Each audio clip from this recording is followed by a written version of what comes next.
you need to make sure that you're making your okay, so after you make your academic, that's not a thing. They're supposed to write your letter. I can't speak English.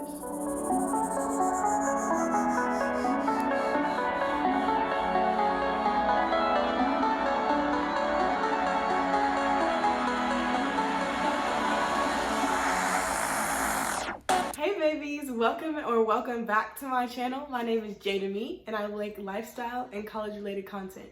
So today we're going to be talking about how what college exactly you're looking for when looking at your applications, what to include, what not to include, to make sure you have the best possible chances of getting into where you want. And make sure y'all like, comment, and subscribe. This is going to be the third video of my college series. So if you haven't seen the other two, there's some really good information in those, so make sure you go check those out. And yeah, just like, comment, and subscribe, and thanks for watching. So first off, I'm going to give you guys an overview of what exactly colleges look for when looking at your applications. So all colleges look at applications under a holistic approach. So the way that goes is it means every individual aspect of your application that you submit is what they look at, and it's all like on an even playing field. So your rank is just as important as your GPA, which is just as important as your SAT scores, which is just as important as your essays you write, which is just as important about your community service hours, which is just as important as your leadership positions and the clubs and activities you participate in. Everything is of equal importance. So that means you need to be a well-rounded student in order to be considered for admissions to different universities. So that's what's really important. So make sure you don't just make good grades, because good grades is not always just going to cut it to get you into a school. You need to make good grades. You need to be active in your community, active in your school. You need to have good test scores, all of those things. It's kind of a little bit different now because of Rona and everything that's happened. A lot of schools are waiving SAT scores where you don't have to submit them at all. Like you can, but you won't be penalized if you don't have SAT scores due to not being able to take them because of COVID. So that's a little different, but everything else is basically the same. So everything that they're looking at every single aspect of your application. So you need to make sure that you are well-rounded, you are active in a lot of different activities. You basically do whatever you need to do to make your list stretch, make it as long as possible, because that's what they like. They like students that are active in their community. They like students who are a face in their school. Like student council is really good, National Honor Society. You're doing community service. You work for like a food shelter, or you volunteer at an animal shelter, something like anything along those lines where you're volunteering your time to better your community or to better your school. They love to see that. So that is just as important as making all A's or having a 4.0 GPA or making a 1600 on your SAT. All of that is of equal importance. So make sure that you are not only a good student, but you are a good citizen of your community. They love to see that. They love to see that. So with that being said, I know you're probably wondering, well, how do I make sure that that I can get involved? How do I make sure that I can get all these things happening, especially now in 2020, the world that is 2020? It's a lot. I know it's a lot. But really, you just reach out. Their teachers are just as confused and just as lost, and this is new for everyone. So what I would suggest you reaching out to teachers, seeing if there's something you can do, something you can join, be a part of, that you can do from remote learning. I know that a lot of us aren't going back to school in a couple weeks. I start remote learning on August 20th. So, and I won't be going back until God knows when. But, and I know that sucks because you're senior year and you want to have a fun time, and yes, I want to too, but you know, it is what it is. So I would just say reach out to students, reach out to other teachers, come together with your community, with your friends, and figure out something that y'all can do to contribute together. This is a really confusing time, and everybody needs help right now. Like with everything going on, your school probably does need voices. They need help. They need you to be able to come to them and say what you need to say. And so all of that is very, very important to doing what you have to like making sure that's possible. So I would suggest getting in contact with the teacher if there's something you want to do. This summer, in light of everything that's going on in the current political climate, and me being a Black woman who goes to school in a predominantly white community with predominantly white kids, I decided that I wanted to create a BSU at my school. And we don't have any really representation of people who look like me in the building. I mean, there's a few teachers sprinkled here and there. There's kids, like a few, but you know, we're severely underrepresented. So I would just like for us to have a space that our voices are heard. And this looks good on college. You starting a club, it looks good on college resumes. Do something that's important, that you're passionate about. You can reach out. Somebody else is going to have that same passion. Me and my friend, we've been contacting each other, talking about how we want to make this happen. We've contacted a teacher. She's agreed to be our sponsor. And so really you get the ball rolling. It's a lot of things you can do right now from home. A lot of planning you can do, a lot of things that you can do to look forward to when you do go to school, things you can implement, things you would like to see change. And I think that's really, really important. So yeah, so me starting my BSU is something I'm super passionate about. I would love to give us a voice heard in my school, especially since me being the only Black person in the student council that at my school, there is, like, I wouldn't say it's not diverse, like it's a decent amount, but like, you know, it's still not enough, basically. And I want to make sure that our voices are heard, even though since we're not as represented as fully as everyone else, I would like to make sure that we get that proper, you know, that pedestal, that platform to make us be able to speak out about the issues that we see, or speak out and make sure our opinions are valued just as much as others, because there aren't as many of us, if that makes sense. So that's what's important to me. And there could be things that are super important and you're just as passionate about for you. So find those things, find what you want to do, find what you wouldn't mind. Like, community service is all about you giving out of yourself. So I would say don't just do it to put it on your college application. Find something you are genuinely passionate about. Find something that you love. If you're artistic, find something that you can do with your arts, with your talent, your ability, that you can provide and bring joy to somebody else, bring joy to your community. So that's what I would suggest. I would suggest reaching out to teachers, seeing if there's anything you can do, anything you can get involved in. And that's the best advice I can give you as far as the 2020 version. It would be a lot simpler if things weren't as complicated. You go to school, find a club, join a club, be an officer in the club. Since a lot of that's not happening, a lot of that is kind of on you being able to reach out, speak out, talk to those teachers, those professionals, those admin, people in charge, in positions of power, to make happen what you want to see change, or be a part of something that you're passionate about. So that's really important.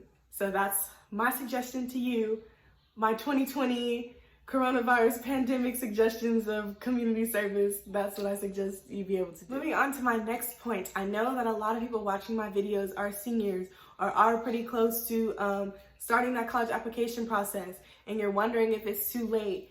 Time is running out a little bit, but you are never too late to get involved, to try to start something, to add something to your resume. If you're applying early actions, you have a lot less time than if you are applying like regular decision. So early action, I believe, closes, for a lot of school, closes November 1st. And I don't know if schools will be open by then, like y'all schools, like your actual facility buildings will be open. So I don't know how much community service you can get in by doing these things before early action. But if you are applying early decision, you still have months of time to try to reach out, to try to get involved. So do not be discouraged. There's still time. You still can make that change. It is never too late to be great. So I would say just do whatever you have to do. Jump over the hurdles you got to jump over, jump through the hoops you got to jump through to make sure you get in the college of your dreams. So yeah, just don't be discouraged. It's a lot going on. It's a lot of stress. It's a lot of pressure. But baby, I promise you got it. You got it. You got it. So don't let it all stress you. Just breathe, think about what you want to do, and make it happen. So now I'm going to address the big elephant in the room. Grades. Are they important? Are they as big of a deal as everybody makes them to be? Do colleges really look at these? Yes, yes, and yes. Again, like I said, they go under a holistic approach. So everything is just as important as the next thing. Your SAT, your grades are just as important as your community service, things you do outside of school. All of that is of equal importance, leveled, even playing field, but your grades still matter, okay? So I'm gonna get into that now, but I just wanna say that, like I said earlier, it is never too late to make that change, to do what you need to do to get to your dream school, where you need to be. So don't be discouraged and just breathe. You got it. Okay, now, so grades, yes, they are important, but it also depends on the school or university you are applying to. My first video, when I talked about how to start your college search and your application process, I showed you this application. It's called Niche. I'm gonna put it up on the screen here again. Basically, Niche, they also have this cool feature where you go to the school you want to go to and you can enter in your GPA. You can also enter in your SAT score, and it gives you like the percentage possibility you have to get into these universities. Like it gives you a literal number based on the average of all of the students that have gotten accepted or denied from that school, like their stats, like their GPA, they compare their average to yours and to see what percentage you would have to get in based on just strictly your GPA and your SATs.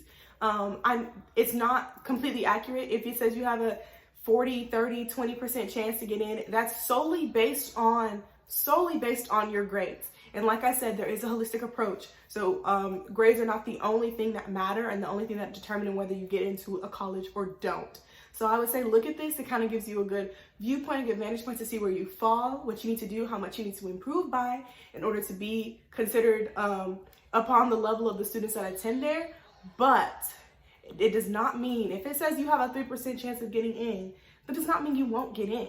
It's just this one variation of all of the several things that they look at to make sure you're a right fit for their campus, their school. So don't stress out about it. I would say look at this because it helped me kind of gauge and see what I need to do to work and what I need to do to improve to make sure I can go to my dream school. But do not stress yourself out. I promise you, there's so many other things that you have to offer, and it is not just about the grade. Okay, now I'm gonna talk about SAT scores. A lot of them are being waived. A lot of them, you don't really have to take your SAT this year. It depends on where you're applying, but a lot of schools are not requiring you to take them. If you have taken them, you like your score, great. You can submit your score, but you will not be penalized if you don't have an SAT score due to COVID, like I said earlier. But the HBCUs, as far as the ones that I've researched, which is basically all of them, they are all requiring you to take the SAT with the essay. That is a requirement. Especially I will give you guys the ones that I know from the top of my head, like for sure. I'm pretty sure all of them do because I've looked it up, like most of them I've looked up, but I'm going to give you for sure North Carolina A&T requires it, for sure Florida A&M requires it, for sure Xavier University Louisiana requires it, for sure Grambling University requires it, and for sure Prairie View A&M requires it. Those two schools require you to have your SAT taken with the essay. I know it's really irritating and it's really difficult because all of the Ivies, I've looked into it, all of the Ivies are not requiring, they're SAT optional this year due to COVID. So is Stanford, so is Duke, and a lot of other universities, they're not requiring you to have your SAT because of the craziness that's happened. A lot of people's tests have been moved back. A lot of people can't be able to get out because they have weakened immune systems, all of this. So they're making it test optional. And I know that's sort of frustrating because everybody's saying, no, it's okay, you don't have to take it. I get it, you're stressed. I get it, you're stressed. And your school, your dream school, the school you want to go to is like, baby, you better take that exam. You better put your mask on, strap up that shield, and get to taking that exam. And you're like, ma'am, there's a global pandemic. Why are you requiring me to take this test? There's a global pandemic. Why? I can't answer that question. I don't know. Because that's the question I'm asking them. Like, NCAT, please, waive the exam. They're not gonna do it, but it was worth a shot. Anyway, but yes, so that's as much as I know as far as like test optional. So I would say research your specific school you want to go to and figure out if they are accepting SATs, if they're requiring them this year, if they're doing SAT optional, whatever, and just make sure that you look into that for your schools individually, and you can know whether or not you need to take this test and get registered. As soon as you know, go get registered on College Board. Seats are filling up super fast. I think the August registration is already closed. There's one in September. They're having one at the end of every month, I believe. So I would say try to get registered as soon as you find out, especially if you're applying early action, because a lot of that, they're expecting paperwork by a certain time. So I would say test as soon as possible. Okay, so I'm gonna give you guys a tip and what helps me be extremely, like, a lot more organized. I'm not gonna bring out the pink folder this time because this has nothing to do with the pink folder, but it's here. Just know it's here. And if you know, you know. Go ahead and watch my series so you can know what this pink folder is all about. You need one. So go ahead and watch the rest of the series. But I'm gonna talk about another way that I became organized, and it made the college application process a lot easier because I already had this to go. So I would say open you up a Google Doc, and this is called your academic resume. This also helps for letters of recommendation. It's really important. Make sure you build relationships with your teachers and the teachers you already have a relationship with. I know y'all got that one teacher that's like your mom on campus. You be in her room during lunch, like you like go to her room during passing period, you be like, hey Miss so-and-so. My teacher moms, they know who they are. Those are the teachers who are supposed to write your letters of recommendation. Ask the teachers who you have a personal relationship with, that they know you well inside, how you work inside and outside of the classroom. They know the type of person you are. So the people that you have built those bonds with, make sure they write your letters of recommendation. That's how you make sure it's deep and it's like personal and not just them listing a whole bunch of things that you do. Anyway, I'm going to get into the academic resume. So basically, this academic resume has different categories of things you participate in. It gives you your extracurricular activities, your awards, your sports, like the things that you do, sports, fine arts, whatever that is, your leadership positions, your work, the things that you do inside of school, outside of school. All of those things are super important as far as applying to college. And also, it's super important that these people that are writing your letters of recommendation mention in their letters. It's kind of, a letter of recommendation, all it is like, it's basically an appreciation post. Basically, you get these teachers to brag on you. This is a way where you can get them to say all the little great things that you do. And it's like, it's not like you're bragging because they're doing it for you, but basically this is an appreciation post. So make sure you got everything that there is that you've ever done in this academic resume. And so you're supposed to have at the top, your school, your GPA, and your class ranking. And then you go and you separate it by categories, by extracurriculars, by jobs, by leadership positions, outside activities, things you do. And then at the bottom, you're supposed to have like a summary statement. And basically your summary statement, you just state who you are, what you're passionate about, like your future career path, what you want to do. If you don't know that, say that you're interested in a lot of things. But basically it's just a little space where you write a little paragraph or two about you and who you are at the bottom. And so I would suggest making one of those. Also, it's really helpful because basically when you apply for college, all the information they ask you is on your academic resume. So after you make your academic resume, you can go through and you can basically just copy and paste the things that you've written in what's called, and it also makes into the application. And it also makes it so much easier to make sure you don't miss anything, because since you already have everything written down and you're doing the application, if you're doing it on multiple platforms, so I know some schools aren't on Common App and some schools you have to do, if you're from Texas or you're applying to Texas schools, some stuff you have to do through Apply Texas, and some schools aren't on Apply Texas, they're on Common App, or some schools aren't on Common App or on Apply Texas, or if you're doing the Black Common App for your HBCUs, or whatever it is, or however many different platforms you have to apply to, it's going to be difficult to make sure you have the same information in every single one of those. So having your academic resume gives you one space to have those things and keep it organized, so you can make sure that you include every single aspect about yourself, because it is so important to make sure you have everything that you've ever done from freshman year to present, everything that you've ever done, make sure it's included in your application. All of that is super important. So that's why I would recommend getting you an academic resume. It helps you stay organized, make sure you get have your applications as well-rounded on every platform, every school you're applying to, and also it helps you get them good recommendation letters. I'm telling you, you send your teacher a little email, be like, hey, I missed you, girl, like, or guy, whoever, I missed y'all, like, I hope you're having a great summer. I'm working on college applications. I was hoping that you would write me a letter of recommendation. I would greatly appreciate it. Give them a date to give it to you by, because teachers, you know, they got a lot going on. They got stuff to do. Give them a date. Give it to them 2 weeks in advance. Be like, I need it by blah, blah, blah, blah, blah. And I've attached my academic resume for you to look and add some things in, but I would really appreciate if you could take some time and write me a letter of recommendation. Then if they don't give it to you by the time, give them a little follow-up letter. Follow-up email, make sure you remind them in a week.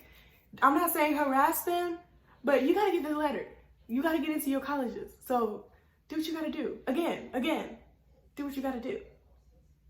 Okay, babies, well, that's all I have for you today about what colleges they're exactly looking for and what you need to make sure you do and include in your applications to get into the school of your dreams, okay? So I would like to thank you guys for tuning in. If this video was helpful, make sure you like, comment, and subscribe. If you have any other questions, comments, or concerns, or any other video content you would like to see from me, you can comment them down below, or you can hit me up on my socials. They'll be right here, and they'll also be in the description box. Love you guys. Thank you so much for watching. Bye, babies.